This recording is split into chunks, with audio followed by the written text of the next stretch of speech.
First contact. The Zorgan Empire, a sprawling intergalactic power, had conquered countless worlds through a combination of advanced technology and sheer ruthlessness. Led by Emperor Xerax, the Zorgans believed it was their manifest destiny to rule the galaxy. No species had ever successfully resisted them, until they discovered Earth. Earth's existence came as a surprise to Zorgan intelligence. This small blue planet, home to a relatively young species called humans, had barely begun to explore their own star system. The Zorgans saw Earth as just another primitive world ripe for conquest. Emperor Xerax dispatched a single envoy ship to Earth, carrying Ambassador Zorvek. The Emperor saw no need to send a larger force. After all, how could one undeveloped planet possibly resist the might of the Zorgan Empire? Zorvek's mission was simple: present Earth's leaders with an ultimatum. Submit to Zorgan rule or face annihilation. As Zorvek's ship entered Earth orbit, world governments were thrown into chaos. CETI had picked up the alien vessel's approach, but nothing could have prepared humanity for actual first contact happening in such a hostile manner. Earth had no significant off-world presence, no space fleet to speak of. Frantic meetings were convened in every major capital as leaders grappled with the looming threat. Zorvak beamed his message to every video screen on the planet simultaneously, using Zorgan technology to bypass all of Earth's communication networks. Humanity would surrender unconditionally and submit to assimilation into the Empire. Refusal meant the conquest and enslaving of Earth. They had one rotation of their planet to decide. But even as most of humanity reeled in shock and despair, a small group of Earth's leaders, scientists, and military officers enacted a desperate plan. For decades, Earth's brightest minds had been developing advanced technologies in secret, from particle beam weapons to cloaking devices to AI-assisted battle systems, knowing that contact with a hostile species was always a possibility. These innovations had been hidden from the public and never shared with other nations, reserved only for a dire emergency. That emergency had arrived. As Zorvak's deadline approached, lab lights blazed deep beneath the New Mexico desert, in the Urals, under the Himalayas. Scientists and engineers worked frantically to upgrade and miniaturize energy shields, to boost the power of railguns and lasers, to program autonomous drones with evasive tactics. Experimental spacecraft were fueled and armed in hidden hangars. Meanwhile, Earth's leaders stalled for time. A face-to-face meeting with Zorvak was arranged to discuss the terms of Earth's surrender. But the meeting was cover for the mobilization happening behind the scenes. Near-Earth orbit became crowded with satellites and space stations, seemingly unarmed and defenseless. Civilian ships were recalled and secretly outfitted with Terran weaponry. The trap was being set. As Zorvak's deadline arrived, his view screen lit up not with capitulation, but defiance. Earth would not surrender. Humanity would not submit. If the Zorgans wanted Earth, they would have to take it by force. Zorvak was taken aback, but not worried. No single planet could hope to resist the Zorgan fleet. He ordered the invasion to begin as his ship moved to the head of the attack formation. It would all be over soon, he thought. Earth had other plans. As Zorgan ships filled the skies, humanity prepared to unleash its hidden strength and show the invading force what it truly meant to awaken the sleeping giant of human ingenuity and determination. Hidden strength. As the Zorgan fleet moved into attack position, confident that their assault would crush the primitive Terran defenses in a matter of hours, Earth unleashed its first surprise. The International Space Station, long assumed to be a harmless scientific outpost, suddenly burst apart, revealing a powerful particle beam cannon. The cannon swiveled and fired in one smooth motion, punching a hole clean through the lead Zorgan battleship's shields and ripping into its hull. The battleship listed and fell out of formation, belching atmosphere and debris. The Zorgans were stunned. How could the humans possess weapons tech advanced enough to pierce their shielding? Even as the question formed, dozens more particle beams lanced out from hidden emplacements on Earth's surface and from secreted weapons platforms in orbit. The beams scythed through the invasion force, sowing chaos and destruction. As the Zorgans scrambled to adapt, they were hit by yet another surprise. Hundreds of small, nimble spacecraft rocketed up from Earth, swarming towards the disarrayed Zorgan fleet. The invaders initially dismissed these ships as insignificant gnats until the Terran spacecraft opened fire. Bolts of supercharged plasma slammed into the Zorgan ships, penetrating weakened shields and boiling through thick armor. It quickly became apparent that these small ships packed an outsized punch, with weapons far more advanced than their size would suggest. On the Zorgan command ship, Ambassador Zorvac struggled to process the suddenness of Earth's fierce resistance. Decades of conquest had led the Zorgans to consider themselves unassailable, their technology beyond compare. Yet here they were, taking heavy losses from an upstart species who, by all measures, should have been centuries away from this level of advancement. What Zorvac and his commanders failed to understand was that humanity had poured all of its intellectual resources into preparing for this very scenario. With the space race of the 20th century as a starting point, Earth's greatest scientific minds had worked in secret on propulsion, weaponry, and material sciences. Captured asteroids had been hollowed out and converted into hidden bases and shipyards. Advances in fusion power and room temperature superconductors had yielded compact, high-output reactors and ultracapacitors that could store and discharge immense amounts of energy. Human ingenuity had found ways to miniaturize and improve upon technologies that the Zorgans considered to be state-of-the-art. As the orbital battle raged, the Zorgans pressed their attack, bringing their still formidable numbers to bear. They launched waves of armored troop transports and dropships, seeking to land invasion forces on Earth's surface to wage ground war and capture key sites. In response, Earth unveiled yet another aspect of its clandestine defense initiative. As Zorgan landing craft filled the skies over major cities, they were met with blistering anti-aircraft fire from human-crewed battle tanks and robotic gun emplacements. The tanks' railguns punched accelerated slugs into the bellies of Zorgan dropships, while rapid-fire laser turrets swept the skies, detonating incoming objects with pinpoint accuracy. Even as organized resistance took its toll, individual humans took up arms against the alien invaders. The human capacity for courage in the face of overwhelming odds was something else the Zorgans had failed to factor into their invasion. Citizens and militia fighters used improvised weaponry, small arms, and guerrilla tactics to harass and disrupt landed Zorgan forces, buying time for Earth's main defenses to mobilize. As the first day of the invasion came to a close, the Zorgans had gained a foothold on Earth, but at a staggering cost. The devastating effectiveness of Terran weaponry had decimated their fleet, turning an assured conquest into a bloody stalemate. Zorvac, his command ship now scared and limping, faced the grim realization that the primitives of Earth might be the ones to finally break the Zorgans' streak of victories. But the Zorgan Empire still possessed vast reserves of ships, troops, and weaponry. Earth had revealed its hidden strength, but the true test of humanity's resolve was yet to come as the war entered a new phase. The ultimatum. In the wake of the Zorgans' initial assault, Earth's situation was dire but not hopeless. The invaders had established a foothold on the planet and continued to press their attack, but they had been badly bloodied by humanity's fierce resistance. On the ground, Zorgan troops attempted to capture key cities and infrastructure, only to be met by determined human defenders at every turn. The aliens' advanced personal armor and weapons gave them an edge in direct combat, but the humans leveraged their knowledge of Earth's terrain and their own hit-and-run tactics to even the odds. In space, the battered remains of the Zorgan fleet regrouped and called for reinforcements. Earth's orbital defenses had proven unexpectedly potent, but they couldn't cover the entire planet. The Zorgans used their numbers to punch through in some areas, landing more troops and establishing forward bases. Faced with this redoubled offensive, Earth's leaders knew that their pre-invasion preparations would only take them so far. The Zorgans were like a multi-headed hydra.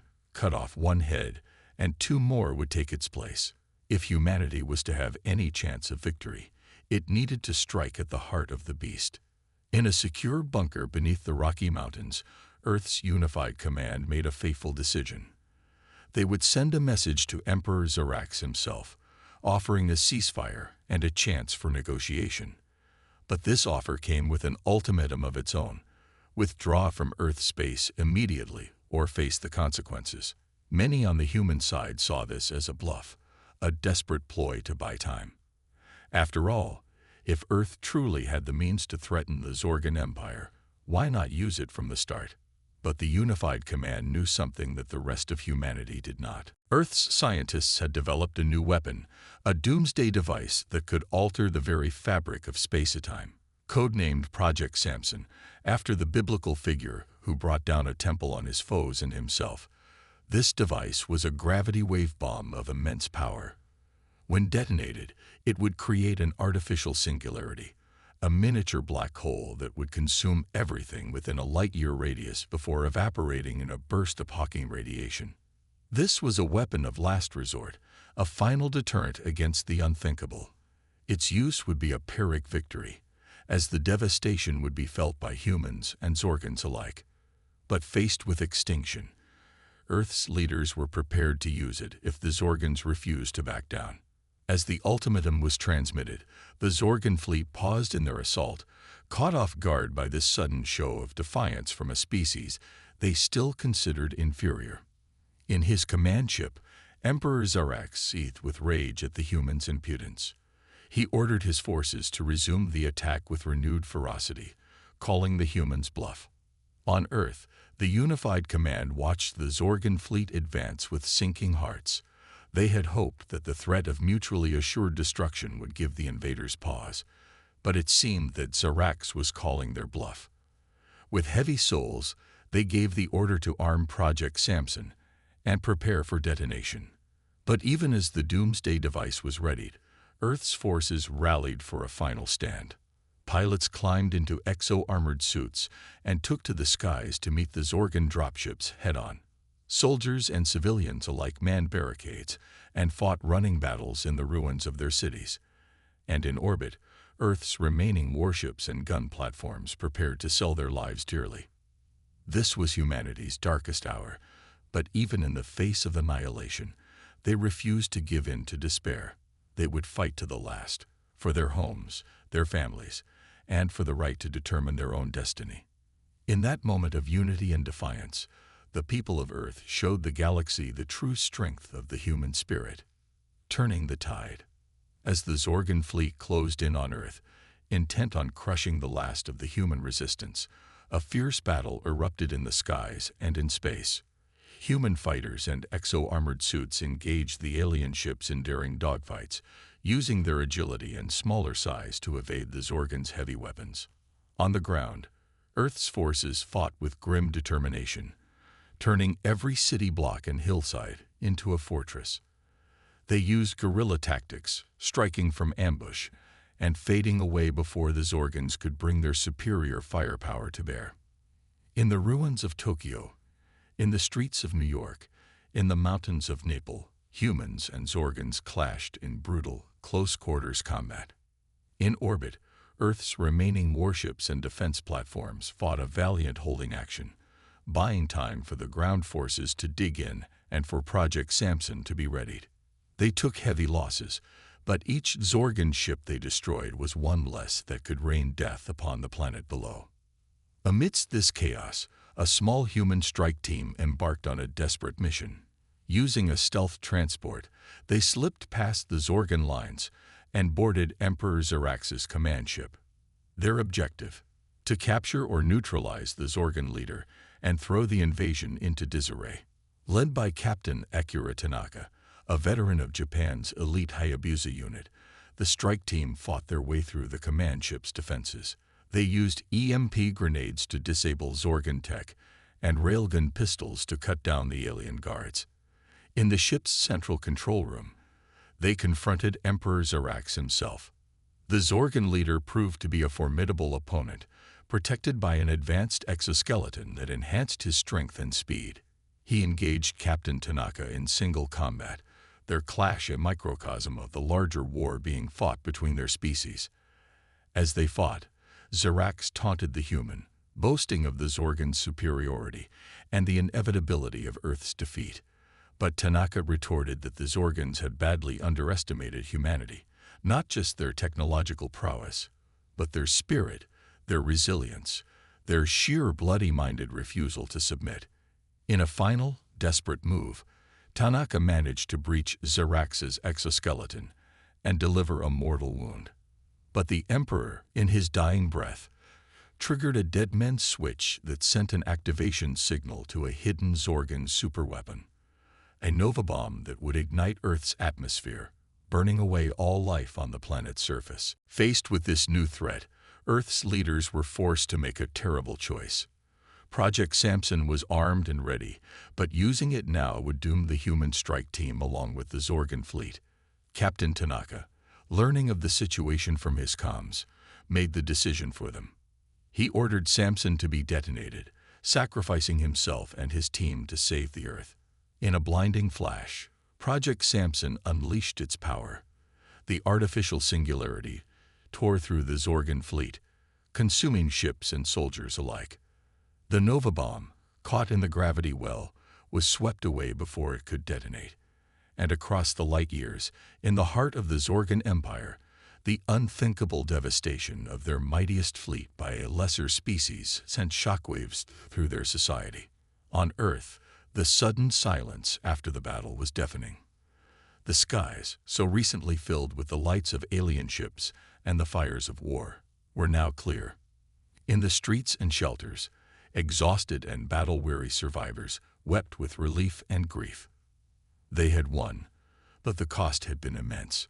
Cities lay in ruins, millions had perished, and the environment itself would bear the scars of the conflict for generations.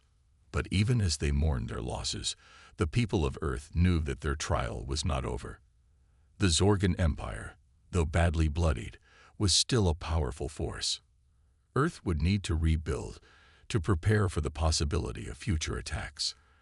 And beyond that, humanity had now announced itself on the galactic stage in the most dramatic way possible. Other alien races, both friendly and hostile, would surely take notice.